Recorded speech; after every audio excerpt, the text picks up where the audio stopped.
오늘은 방금 읽어주신 말씀을 통하여서 소망을 품고 찬양하라는 제목으로 말씀을 나누겠습니다. 여러분 일주일 동안 평안하셨죠?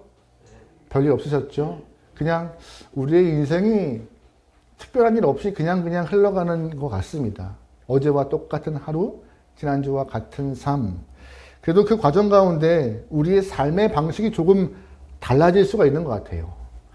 사람마다 자신의 환경과 상황 때문에 예를 들어 나이나 직업이나 신체 조건 때문에 생활 양식이나 방식이 좀 바뀔 수가 있을 것 같습니다. 또한 이런 외부적인 나이나 직업의 조건 말고 가치관에 의하여서 삶의 모습이 바뀌기도 해요. 예를 들어서 무엇을 중요하게 생각하는지 아니면 인생의 목표가 무엇인지 이러한 내적 질문을 갖고 살다 보면요 인생의 방향이 조금씩 바뀌기도 합니다. 또 하나 인생의 모습이 인생의 방향이 삶의 방식이 바뀌는 중요한 계기가 있습니다. 바로 신앙 때문이에요. 신앙이 있는 사람과 없는 사람들은 확실하게 삶의 방식이 차이가 나요. 왜 그런지 아시죠? 믿음 때문에 삶의 모습이 좀 달라집니다. 한마디로 믿음으로 산다는 것입니다. 여러분 혹시 믿음으로 산다는 것이 무엇인지 아세요? 믿음이요. 믿음으로 산다는 것은 하나님이 분명히 살아계심을 신뢰하고 그 하나님이 내 기도에 응답하시며 그 하나님이 나와 함께 하심을 믿는 것입니다. 특별하게 살아계신 하나님이 나와 함께 하심을 믿는 것은 신앙의 큰 힘이에요. 여러분 함께 하는 것만큼 놀라운 능은 없습니다. 예를 들어서 아이가 한밤중에 캄캄한 길을 걸어갈 수 있는 이유는 가로등이 밝은 불을 켜서 어둡지 않을 때나 옆에 누가 있으면 두렵지 않게 갈 수 있습니다. 캄캄한 길이거나 혼자 가라면 못 가요. 하지만 옆에 아빠가 손 꼭 잡고 가면 갈 수 있습니다. 아빠가 싸움 잘해서요? 아빠가 힘이 세서요? 상관없어요. 아빠기 때문에. 아빠가 어떠한 상태이든 아빠라는 존재는 아이에게 힘이 되는 것 같아요. 그래서 함께하는 것은 큰 능입니다. 저희 청년부가 지난달에 경주에 갔어요. 경주에 가서 원래 경주에 가는 목적은 딱 하나였습니다. 놀이기구를 경주에만 있는 놀이기구가 있어요. 이렇게 90도 떨어지는 놀이기구요. 저는 10년 만에 타보는 것 같아요. 맨날 애들이랑 이렇게 코끼리 열차 같은 거 따라라 따따따라라 이런 것만 타다가 청년들이 가자고 해서 가봤는데 막 아찔하더라고요. 미리 겁먹지 않기 위해서 영상을 많이 봤습니다. 그게 화근이었어요. 더 무서워요. 근데 저만큼 더 쫄보가 있어요. 저희 집에. 아마 보민이가 같이 가는데 보민이는 입장하는 순간부터 나 안 타, 안 가, 말하지 마. 계속 입장할 때부터 그 얘기했어요. 근데 형들과 누나들이 저까지만 가, 안 타도 돼, 안 타도 돼. 계속 보민이를 꼬시니까 한 걸음 가서 어느 순간 줄 서 있어요. 안 탄다고 그만하라고. 경민이가 슬슬 긁어요. 경민이가. 나는 탈 건데? 형 안 탈 거야? 안 탈 거라고. 그 또 한 걸음씩 또 앞으로 가요. 또 가다가 입구 문 앞에 딱 섰습니다. 안 간다고 막 혼자 막 난리치다가 이제는 뒷걸음질 치다가 형들이 딱 하지 마. 앞에까지만 가. 근데 그 앞에까지만 가라는 말을 믿는 것 같아요. 그니 문 앞까지 갔고 기구 탈 순서가 되었습니다. 그러더니 안 뜨라고요. 아마 혼자 가라고는 절대 못했을 거예요. 혼자 가라면 진짜 뭐라고 해요? 회전목마? 따라따따 그거만 타고 갔을 거예요. 지난번에 청년들이 롯데월드 가서 회전목마 타고 가자고 하더라고요. 겁이 참 많아요. 근데 놀라운 것은 타면서 짧은 순간이지만 보민이가 평소에 말을 거칠게 하지 않습니다. 말을 막 내뱉더라. 이런! 그러면서 타 인자가 있더라고요.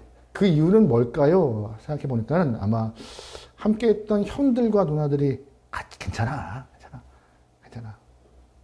그 별거 아닌 것 같은데 괜찮아. 같이 가. 올라가. 하지 마. 괜찮아. 이렇게 계속 옆에 있어주고 얼르고 달래는 그 모습이 쟤도 의도하지 않게 한 걸음 갔던 것이고 하다 보니 자리에 앉아있던 것이고 하다 보니 또 탔고 그 다음 것도 탔고 그 다음 것도 탔고 그거 아닐까요? 신앙도 마찬가지입니다. 믿음을 한다는 것은 살아계신 하나님이 함께함을 신뢰하고 믿는 것, 그것만큼 능이 없는 것이에요. 그래서 그 믿음 때문에 삶의 방식이 바뀌는 것입니다. 믿음의 유무는요, 삶을 바꿔놓는 것이에요. 여러분, 그런데 믿음으로 산다는 것이 쉽습니까? 쉽지 않아요. 정말 쉽지 않아요. 샤를르 푸고라는 사람이 쓴 사라의 불꽃이라는 책이 있습니다. 이 사람은 원래 프랑스 군인이었는데 수도사가 되어서 사람들을 전도하는 영혼이 되었어요. 사하라 사막에서 원주민에게 선교하다가 죽음을 맞이하는 영혼이 되었어요. 순교하게 되었죠. 이가 썼던 사하라 사막의 불꽃이라는 책에서 그런 질문합니다. 하나님을 믿는 크리스찬이 가장 어려운 것이 무엇일까? 근데 그런 답을 하는데 가장 어려운 것은 하나님을 믿는 것이다. 누가? 크리스찬이. 일반인이 아니라 크리스찬이 가장 어려워하는 것은 뭐라고요? 하나님을 믿는 것이라고요. 참 전곡을 찌르는 말 같아요. 어느 집사님이 등산을 가다가 혼자 가다가 그만 발을 헛디뎌서 좀 떨어지게 되었습니다. 근데 큰일 날 뻔했지만 감사하게도 이렇게 절벽 중간에 있는 나무를 딱 잡고 버티게 되었어요. 그래서 소리를 지릅니다. 위에 누구 없어요? 해주세요. 나를 좀 도와주세요. 근데 위에서 음성이 들려요. 내가 도와줄게. 내가 도와줄게. 너무 반가운 마음에 집사님이 누구십니까? 라고 부르니까는요. 나 하나님이야. 하나님이야. 하나님이 나 도와주시면 제가 일평생 주를 위하여서 목숨 다해 살겠습니다라고 답을 하고 주님께 도움을 간청했죠. 하나님께서 하신 말씀이 그래? 그러면 나를 믿고 손 놔. 내가 받을게. 이 집사님은 하나님 무슨 소리예요? 손 놓으면 전 죽어요. 나를 믿어. 손 놔. 집사님이잖아. 나를 믿어. 손 놔. 안 돼요, 하나님. 그래서 이 집사님이 마지막 했던 말이 있습니다. 거기 위에 다른 사람 없어요? 못 믿어요, 못 믿어. 이게 우리의 현실일 수도 있어요. 크리스찬이 가장 어려워하는 건 뭐라고요? 하나님을 못 믿는 거라고요. 무슨 말이에요? 묻지 않은 거예요. 찾지 않은 거예요. 일상에서 하나님을 찾고 가는 것이 굉장히 우리에게는 소모적이라고 생각하는 거예요. 그걸 찾을 이유도 없다고 생각하는 거예요. 일이 있을 때 한번 끄집어내는 존재, 일주일에 한 번 1시간 얼굴을 딱 디밀어서 이름을 한번 불러주는 존재, 그 이상도 이하도 아닌 것과 같이 신앙인들에게 그런 분이 하나님이 아닐까, 아주 그런 엄청난 이야기인 것 같습니다. 저와 여러분의 삶에는 이러한 모습은 없길 소망합니다. 왜요? 신앙에는요, 믿음이 있을 때 건강한 자고, 신앙에는요, 믿음 때문에 삶이 변화가는 것이기 때문이죠. 오늘 본문의 시인은요, 그런데 감사하게도 살아계신 하나님을 진짜 믿는 믿음을 갖고 사는 영혼이었습니다. 오늘 본문은 시의 표제가 없어요. 언제 썼는지, 누가 썼는지 알 길이 없습니다. 하지만 많은 학자들이 이 내용을 읽어보면 읽어볼수록 다윗이 노년에 쓴 시일 것 같다라는 짐작을 하고 이 시에 대해서 분석하였죠. 그런데 다윗이 노년에 쓴 시든 아니든 전 큰 상관없는 것 같아요. 하지만 중요한 것은 이 시를 쓴 사람의 믿음이, 신앙이 굉장하게 보입니다. 시를 쭉 읽어보면요, 믿음을 지키는 것이 쉽지 않을 만큼의 상황이고, 오히려 하나님을 원망해도 납득이 될 만한 상황인데, 이런 시편을 쓰고 있는 것이 참 놀랍기도 해요. 1절부터 4절을 보시면 내용은 간단해요. 하나님, 저 힘들어요. 도와주세요. 살려주세요. 그 얘기예요. 어려워요. 7절 말씀. 나는 무리에게 이상한 징조와 같이 되었사오니. 무슨 말씀이신지 아세요? 나 지금 비난받는 상황입니다. 이유 없이 비난받고 표적이 되었습니다라고 하는 이야기예요. 10절에서 11절 말씀. 하나님도 나를 버린 것처럼 되었습니다. 그래서 나를 건질 자가 없는 것처럼 되었고 사람들이 쫓아와 잡으려 합니다. 자기의 상황이 코너에 몰렸다고 말하고 있어요. 12절 말씀. 하나님 제발 나를 좀 멀리하지 마시고 내 옆에 있어서 나를 좀 도와달라고. 자신의 삶이 너무나 힘들어서 누구도 도와주지 않고 있기 때문에 하나님만이 나의 도움을 통하여서 건질자라고 계속 고백하고 있습니다.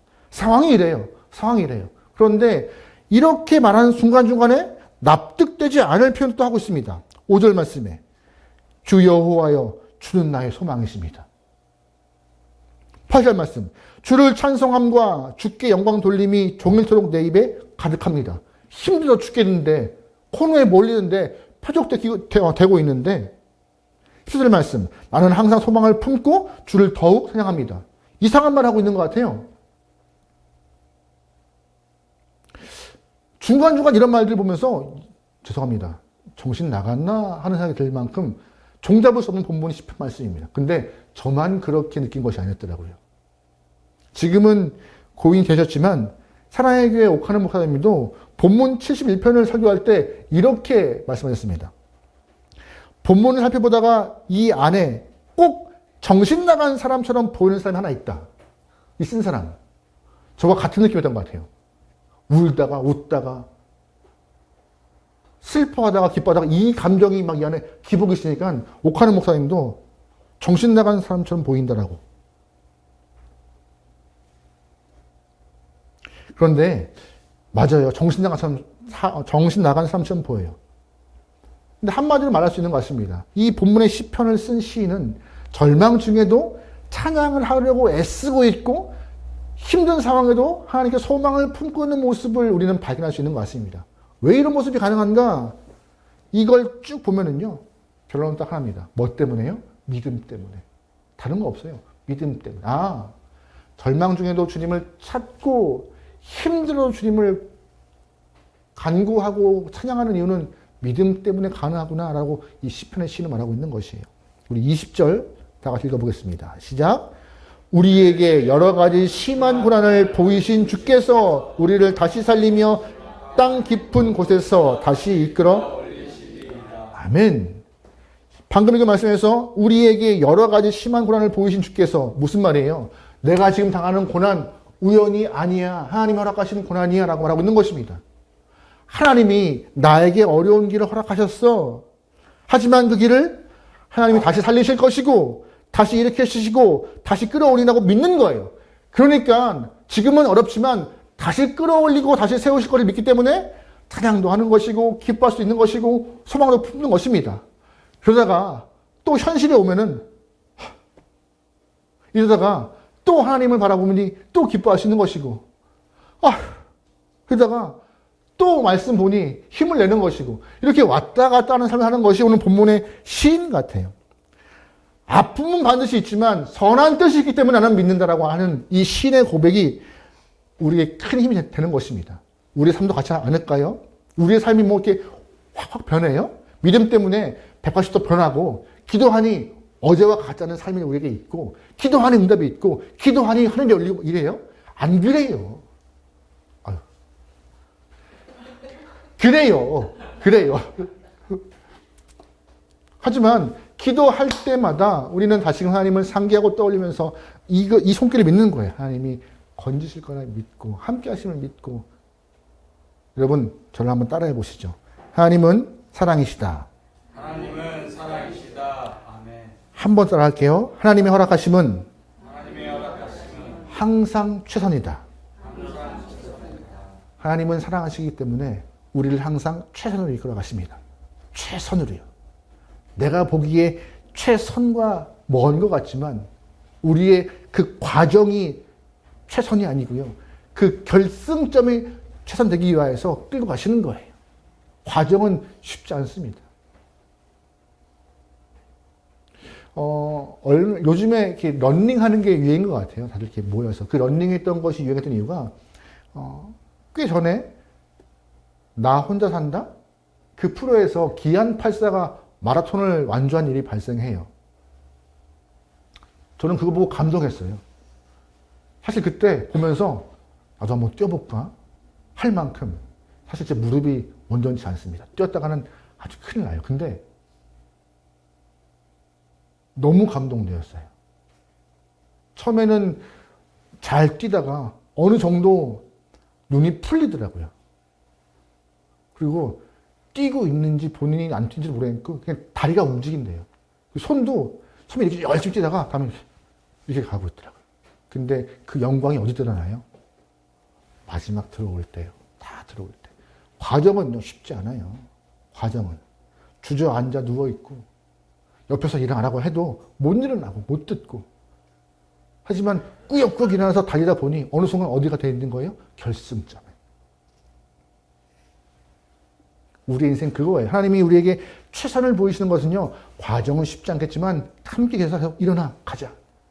나의 등 뒤에서 일어나 가자 하시는 분이 하나님이시고 한 번 더 손잡고 일으켜 주시는 하나님이시고 때마다 피할 길과 능을 주신 하나님께서 영광의 그 꼬린전까지 이끄시는 것이 최선인 것입니다. 그래서 하나님 우리에게 항상 최선을 주시는 것이에요. 저만 이렇게 느끼는 것이 아니었던 것 같아요. 사도 바울도 고린도 말씀을 통하여서 이런 표현을 하고 있습니다. 말씀 볼게요. 고린도서 10장 말씀입니다. 같이 읽어요. 시작. 사람이 감당할 시험 밖에는 오직 하나님은 미쁘사 너희가 감당하지 못할 시험 당함 허락하지 아니하시고 시험 당할 즈음 또한 피할 길을 내사 너희가 능히 감당하게 하신. 아멘. 우리의 인생 한번 되돌아보세요. 참 굴곡 많아요. 좋을 때도 있고 슬플 때도 있고 기쁠 때 있고 정말 말 못할 상황도 존재하고. 근데 여러분 그 힘들 때 인생이 마무리되었습니까? 안 되더라고요. 시간이 흘러가서 또 치고 올라가더라고요. 이 말씀과 같이 항상 감당할 수 있는 힘과 또한 견딜 만한 능을 통하여서 다음 단계로 올라가더라고요. 저한테 군대 2년 6개월은요. 너무나 힘든 시간이었습니다. 근데 지나가더라고요. 지금은 다 지나가서 이런 말 합니다. 한 번 가라면 더 갔다 올 수 있다라고. 그냥 하는 말이에요. 절대 제가 어제 꿈 꿨어요. 다시 군대 가는 꿈. 아니에요. 어쨌든 다 지나고 나니까는 그래서 남자들이 군대 얘기를 또 하는 이유가 뭔지 아세요? 가라면 안 가. 근데 다 지났으니까. 그때는 정말 싫은데요. 다 지났으니까. 우리의 삶도 마찬가지예요. 하나님이 우리의 삶에 어려운 순간마다 피하기를 주세요. 또한 감당할 만한 힘들을 허락하세요.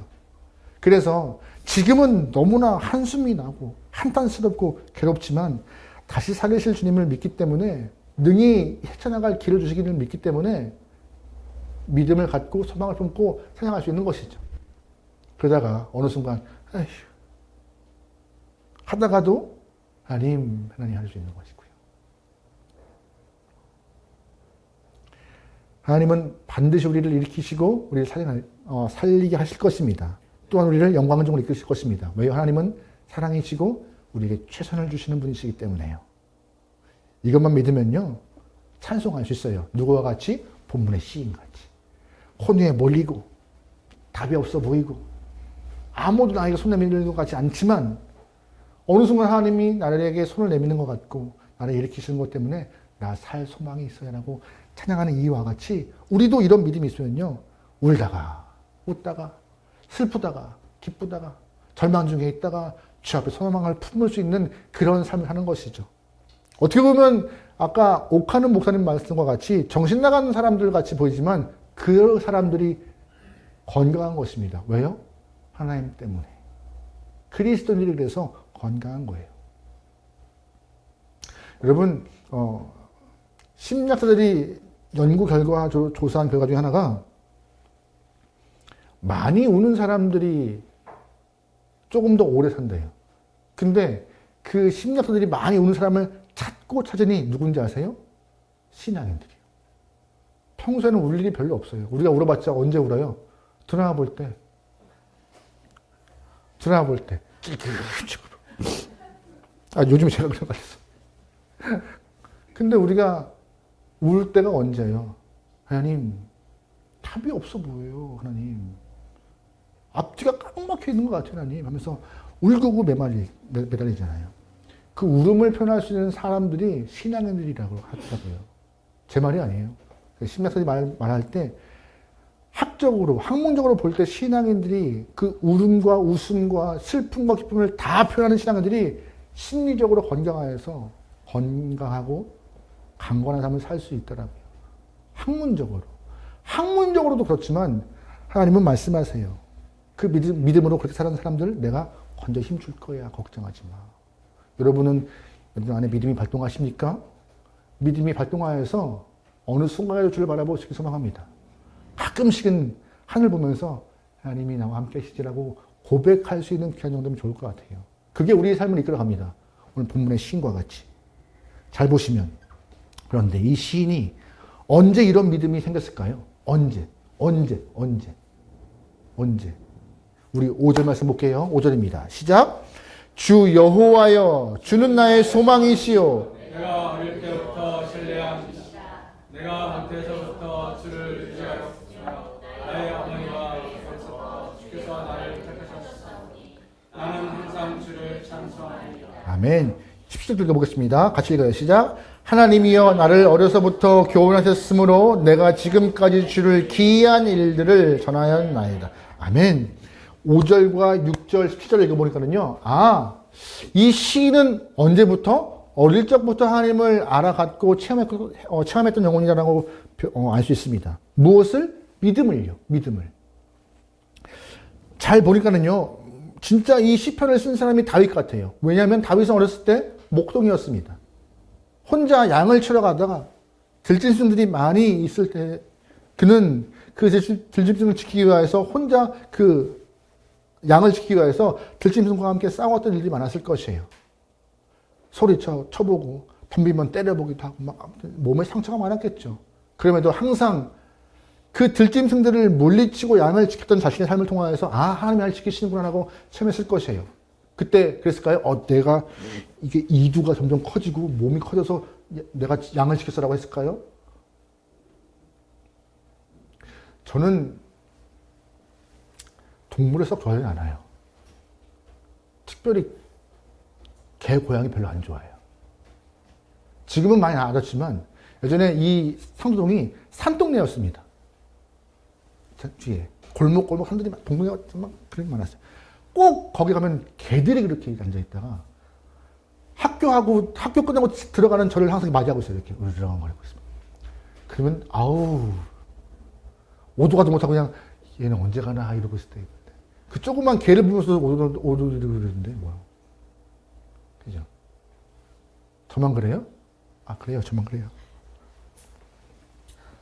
근데 이렇게 들짐승들을 맞이하는 다윗은 어땠을까요? 어린 나이에 다윗은. 와봐. 내가 다 이거 죽기 이랬을까요? 아니라는 거예요. 그거.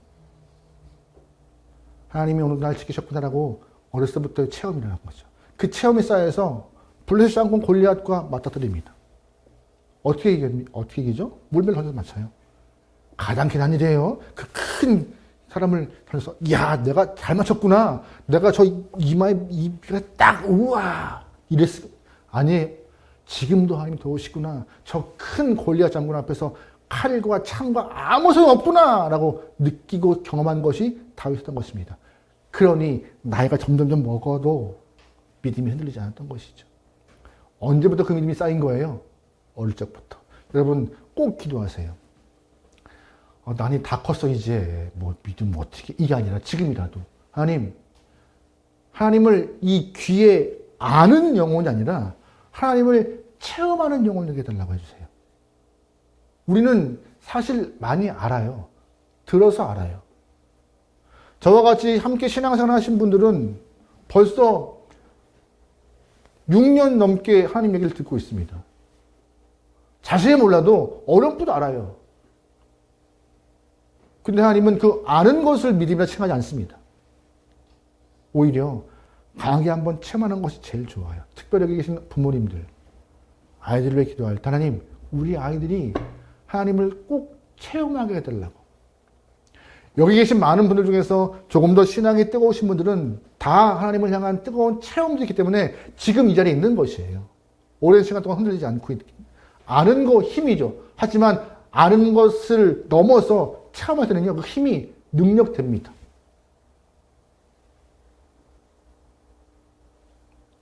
여러분도 또 기도하세요. 하나님, 우리 아이만 다윗과 같이 어려서 주님을 체험하지 않고 나도 체험 편합니다.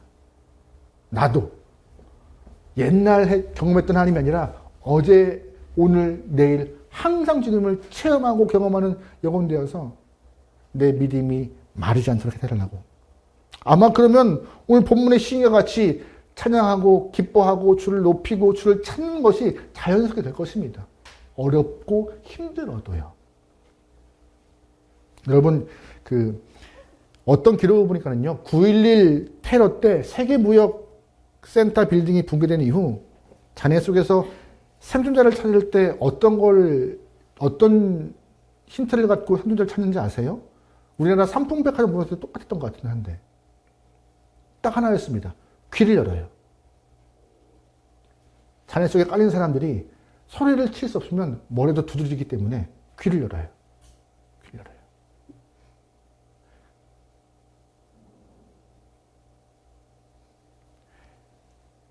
별거 아닌 것 같지만 잔해 속에서 막대기를 들고 치는 순간 울림이 생겨서 누가 있는 것 같다.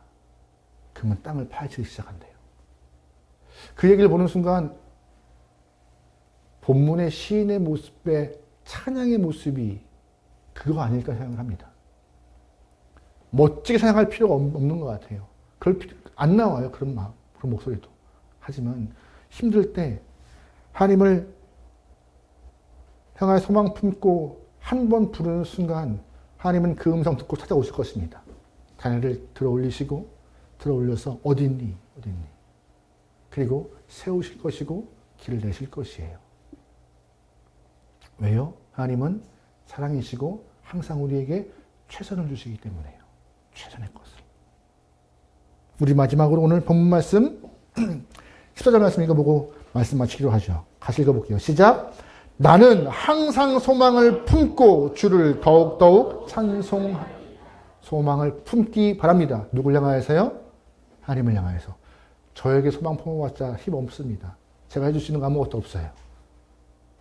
하나님께 소망 품으시고 그 하나님을 인정하시고 주님을 부르세요. 하나님, 하나님. 그리고 외치세요. 하나님, 도와주세요. 하나님, 간구하세요. 그 자에게 하나님은 응답하실 것이고 함께 하시며 능력의 팔을 뻗으실 거라 믿습니다. 언제나 믿음으로 향락하여서 승리하는 건강한 신앙이 되기를 주님으로 축원합니다. 아멘.